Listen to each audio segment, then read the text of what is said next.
শেষ হলো বিমানের DC-10 যুগের।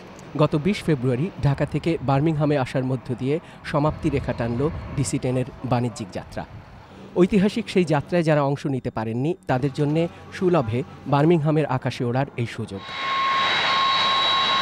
যাতে অংশ নিয়েছেন বাঙালি, অবাঙালি, সাংবাদিক, পর্যটক অনেকেই।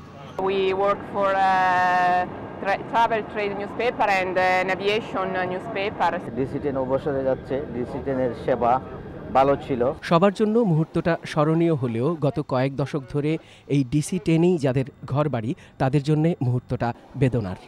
অনেক অনেক মিস করব। শেষ ফ্লাইট DC-10 মানে বন্ধ হয়ে যাচ্ছে, আমাদের জন্য খুবই বেদনাদায়ক। আমি দুটো রাত ঘুমাতে পারিনি। আমার কাছে এখন মনে হচ্ছে যে আমার DC-10 চলে যাচ্ছে। সময়ের কাছে হার মানতে হয়েছে DC-10-কে। এর অতিরিক্ত জ্বালানি ক্ষুধা মেটাতে পারছে না বিমান। যদিও কেবল জ্বালানির অজুহাতে বিমানটি তুলে নেওয়াকে সমর্থন করতে পারছেন না কর্মকর্তারাই। বিমানের জন্য যেহেতু নতুন জাহাজ আসছে, বিমানের জাহাজটা জ্বালানি খরচের অজুহাতই আর চালাচ্ছে না। তারা বলছেন DC-10-কে আরও কিছুদিন বাঁচিয়ে রাখার মধ্য দিয়ে বিমানই উপকৃত হতে পারত।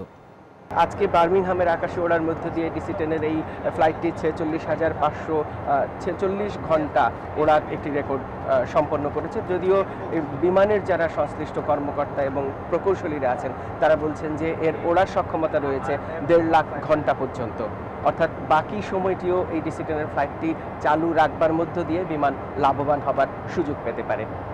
সুজন কবির, বার্মিংহাম, ইংল্যান্ড।